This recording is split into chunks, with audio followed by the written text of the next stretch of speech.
Welcome කියලා පිළිගන්නවා අදත් ඔයාලව ඩෙල්ෆ් මීඩියා YouTube channel එකට. අද ඔයගොල්ලෝ එකතු වෙලා ඉන්නේ web development series එකේ දෙවෙනි වීඩියෝ එකත් එක්ක. අද අපි කතා කරමු HTML කියන්නේ මොකක්ද කියලා. දැන් ඔයගොල්ලන්ට ප්‍රශ්නයක් ඇති අපි වෙබ්සයිට් එකක් හදන්න කෝඩ් කරන්න ඕනේ නෑනේ වෙන ලේසි ක්‍රම ඕන තරම් තියෙනවනේ කියලා. මේකේ තියෙන වැදගත්කම තමයි කස්ටමයිස් විදිහට කම්ප්ලෙක්ස් සයිට් එකක් හදන්න. නැත්නම් ඔයාලා ෆ්‍රීලාන්ස් කරන්න වගේ බලාපොරොත්තු වෙනවා නම් ඔයගොල්ලන්ට කස්ටමර් රික්වයර්මන්ට්ස් වලට අනුව ඒ වෙබ්සයිට් එක හදන්න වෙනවා. එතකොට ඔයාලට මේ දැනුම අත්‍යවශ්‍යයි. මම මේ සීරීස් එක යූස් කරන්නේ HTML, CSS, JavaScript, PHP කියන දේවල්. ඒවා යූස් කරලා කියලා දෙන්න හේතුව තමයි කිසිම ප්‍රෝග්‍රෑමින් දැනුමක් නැති කෙනෙක්ට උනත් මේක ලේසියෙන් තේරුම් ගන්න පුළුවන් වෙන්න ඕන නිසා. හරි, අපි බලමු HTML කියන්නේ මොකක්ද කියලා. මං ගිහින් Google එකේ නිකන් HTML කියලා ටයිප් කරලා බලමු. හරි, ඔයගොල්ලන්ට මෙතන පැත්තෙන් පේනවා the hypertext markup language. HTML කියන්නේ මොකක්ද කියලා තියෙනවා. the hypertext markup language. මේක ඔයගොල්ලන්ට බරපතල වැඩි. හරි, අපි මෙහෙම කියමුකෝ. මේ හැම පේජ් එකක්ම පාවිච්චි කරලා තියෙන ලැන්ග්වේජ් එක තමයි HTML කියලා කියන්නේ. නැත්තම් මේ හැම සයිට් එකක්ම පාවිච්චි කරලා තියෙන ලැන්ග්වේජ් කියන්නේ ඔයාලා මේ දකින හැම දෙයක්ම පිටිපස්සේ තියෙන කෝඩ් එක තමයි HTML කියලා කියන්නේ. අපි ඉස්සරහට කතා කරගෙන යමු. එතකොට ඔයාලට මේක ගොඩක් පැහැදිලි වෙයි. හරි. හිතන්නකෝ මම මේ එක පේජ් එකක් ඇතුළට ගියා කියලා. දැන් මේ පේජ් එක ඇතුළට ගියාම දැන් මේක ලියලා තියෙන්නේ HTML වලින්ද? හරි, අපිට මේක තහවුරු කරගන්න පුළුවන් විදිහක් තියෙනවා. ඔයගොල්ලෝ මේ ඕනෙම සයිට් එකකට කැමති ඕනෙම බ්‍රවුසර් එකකින් ඕනෙම සයිට් එකකට ගිහිල්ලා රයිට් ක්ලික් කරලා මෙතන ඉන්ස්පෙක්ට් කියන එකට යන්න. ඉන්ස්පෙක්ට් කියන එකට ගියාට පස්සේ ඕගොල්ලන්ට එනවා මෙහෙම එකක්. මේකේ ඕගොල්ලන්ට පේනවා මේ ඉන්නේ මොකද්ද? මේ සයිට් එකේ source code එක. මම කියවනේ දැන් මේක ලියලා තියෙන HTML වලින් කියලා. හරි. ඔයගොල්ලන්ට මෙතන ගියාට පස්සේ පේනවා උඩම doctype HTML කියලා. يعني මොකක් හරි HTML මේ මොකද්ද මේකට කියන්නේ tag එකක් කියලා.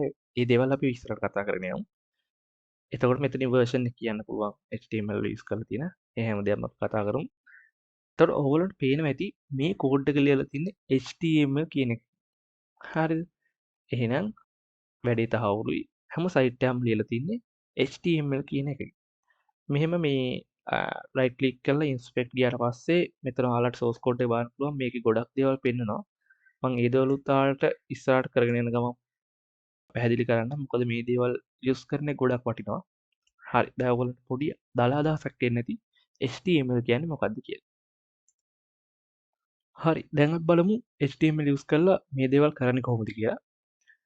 අපි කලින් දවසේ Visual Studio Code Chrome එක ඔයගොල්ලෝ කැමති බ්‍රවුසර් එකක් මම කියව ගන්න කියලා. හරි, දැන් අපි යමු වැඩේට. මේක ඕපන් කරගෙන ඔයගොල්ලෝ ෆයිල්ස් කියන එකට ගිහිල්ලා ඕපන් ෆෝල්ඩර් එක. ගිහිල්ලා ඔයගොල්ලෝ කැමති තැනක අලුතෙන් ෆෝල්ඩර් එකක් හදන්න ඔයාලගේ ප්‍රොජෙක්ට් එක සේව් කරන්න. මම ටෙස්ට් කියලා දාගන්නම්. හරි, ඒ ෆෝල්ඩර් එක ඕපන් කරගන්න. ඒ ෆෝල්ඩර් එක ඕපන් කරගත්තාම ඔයගොල්ලන්ට පේනවා ඩෙස්ක්ටොප් එකේ මම හැදුවේ ෆෝල්ඩර් එකක් හැදිලා තියෙනවා. මේකේ තමයි මම ප්‍රොජෙක්ට් එක කරන්න යන්නේ. මුලින්ම කරන්න ඕනේ ඔයගොල්ලෝ මෙතන තියෙනවා new file කියලා. new file කියන එකට ගිහිල්ලා අපේ පළවෙනි page එක අපි හදන්න යන්නේ. අපි වෙබ්සයිට් එකක් හදනවා නම් ඒකේ කරන පළවෙනි page එක. වෙබ්සයිට් එකක් කියන්නේ මේ වගේ pages වල එකතුවක්. page ගොඩක එකතුවක් තමයි වෙබ්සයිට් එකක් කියලා කියන්නේ. හරි, එහෙනම් අපි මුලින්ම වෙබ් page එකක් හදා ගන්න ඕනේ. මේ page එක හදාගන්න මම දෙනවා index.html කියලා. හරිද? ඕගොල්ලන්ගේ වෙබ්සයිට් එකට ගියාම ලෝඩ් වෙන්න ඕනේ පළවෙනි පිටුව. නැත්නම් පළවෙනි page එක අපි සාමාන්‍යයෙන් නම් කරන්නේ index.html කියලා. ඔයගොල්ලන්ට වෙන නමකින් නම් කරන්න පුළුවන්. හැබැයි index.html කියන නමින් තමයි අපි අර ගිය ගමන්ම ලෝඩ් වෙන්න ඕනේ page එක නම් කරන්නේ. මොකද browser එක අඳුරන්නේ ඒ index.html කියන ෆෝල්ඩර් එක. හරි, ඔයාලා පළවෙනි පාරට නම් VS Code පාවිච්චි කරන්නේ. ඔයගොල්ලන්ට මේ වගේ icon එහෙම මේ විදිහට පෙන්වන එකක් නැහැ. ඔයගොල්ලෝ කැමති නම් මම extension ටිකක් තියෙනවා කියන්නම්. කැමති අය දාගන්න. ඒ ටික දාගත්තාම ලේසි. මෙතන පල්ලෙහාට ගියාට පස්සේ එක්ස්ටෙන්ෂන්ස් කියලා දෙයක් තියෙනවා. ඒක ක්ලික් කරන්න. මේකට ඉන්ටර්නෙට් ඕනේ. නෙට්වර්ක් කනෙක්ට් කරලා තියන්න. මුලින්ම සර්ච් කරන්න මැටීරියල් කියලා. සර්ච් කළාට පස්සේ මැටීරියල් අයිකන් තීම් කියලා එකක් තියෙනවා. මේක මම ඉන්ස්ටෝල් කරලා තියෙන්නේ. ඔයගොල්ලෝන්ට මෙතන ඉන්ස්ටෝල් කියලා බටනක් පෙන්නයි. ඒක ඉන්ස්ටෝල් කියලා දෙන්න. එතකොට නිකම්ම ඉන්ස්ටෝල් වෙනවා. ඊට පස්සේ ආයෙ ඔයගොල්ලෝ සර්ච් කරන්න open in browser කියන එක. open in browser කියන එකට ගියාට පස්සේ මේකෙත් ඉන්ස්ටෝල් කියලා එකක් තියෙයි. ඒක ඉන්ස්ටෝල් කරන්න. මේක නම් දාගන්න. මේක දාගන්න එක ඔයගොල්ලන්ට ගොඩක් ලේසි. ඒ නිසා මෙතන open in browser කියන එක දෙන්න. ඊට පස්සේ තව ලයිව් සර්වර් කියලා එකක් තියෙනවා. ඔයගොල්ලෝ කැමති නම් දාගන්න. ඒක අත්‍යවශ්‍ය නෑ. ඒක අවශ්‍යම නෑ.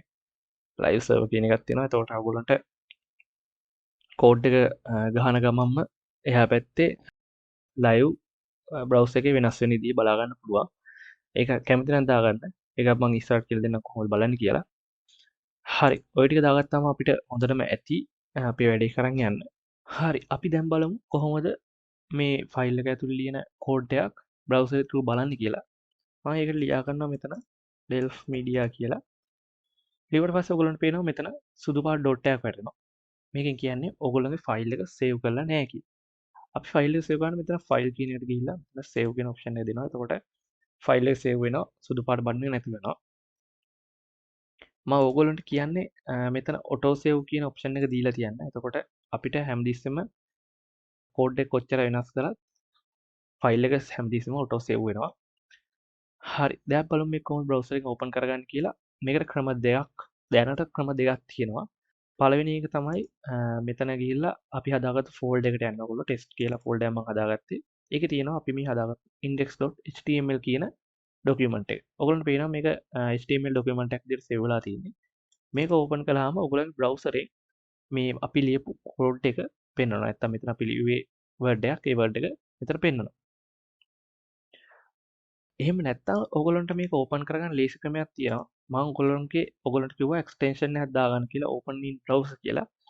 ඒකෙන් කරන්නේ මෙතන අපි HTML ෆයිල් එකේ right click කරලා පල්ලෙහාට ගිහින් බලද්දී ඔයගොල්ලන්ට පෙන්නනවා open in default browser කියලා. මේ open in default browser දුන්නාම ඔයගොල්ලන්ගේ කම්පියුටර් එකේ default දාලා තියෙන browser එකෙන් open වෙන්නේ. නැත්නම් ඔයගොල්ලන්ට වෙන browser එකකින් open කරගන්න ඕන නම් open in other browser දෙන්න. මම default දාලා තියෙන Chrome නිසා මම ඒක click කරාම ඔයගොල්ලන්ට පෙන්නනවා අර ෆයිල් එක ඒ විදිහටම මෙතන ඕපන් වෙලා තියෙනවා. මේක තමයි මම යූස් කරන්නේ. මොකද ෆයිල් එකට ගිහින් හැමදෙස්සම ඕපන් කරන එක කරදරයි. ඔයගොල්ලන්ට කැමති විදියක් යූස් කරන්න කිසිම ප්‍රශ්නයක් නැහැ. ඔයගොල්ලන්ට මම පෙන්නන්නම් මේකේ මොනවා හරි වෙනස් කළොත් දැන් මේක ඔටෝම සේව් වෙනවා. ඒ වගේම මේ ෆෝල්ඩර් එකේ නැත්තම් මේ බ්‍රවුසරේ කිසිම වෙනසක් සිද්ධ වෙලා නැහැ. අපි මේකේ මොනවා හරි වෙනසක් කරොත් එහෙම අපි හැමතිස්සෙම මේ page එක රිෆ්‍රෙෂ් කරන්න ඕනේ. ඒ වෙනස බලන්න. නැත්නම් ලෝඩ් වෙලා තියෙන්නේ එක තමයි පෙන්වන්නේ. මේ ප්‍රශ්නේ විසඳෙනවා අර මම කියපු ලයිව් සර්වර් කියන එක්ස්ටෙන්ෂන් එක දාගත්තාම ඒක යූස් කරන විදිය මම ඉස්සරහට කියලා දෙන්නම්. මම හිතනවා අදට HTML ගැන යම්කිසි දැනුමක් ලැබෙන්නේ නැති කියලා. ඔයගොල්ලෝ තාමත් අපේ channel එකට අලුත් කෙනෙක් නම් යට තියෙන subscribe button එක ක්ලික් කරලා අපිත් එක්ක එකතු වෙන්න. අදට ගිහින් එන්නම්. සුබ දවසක්.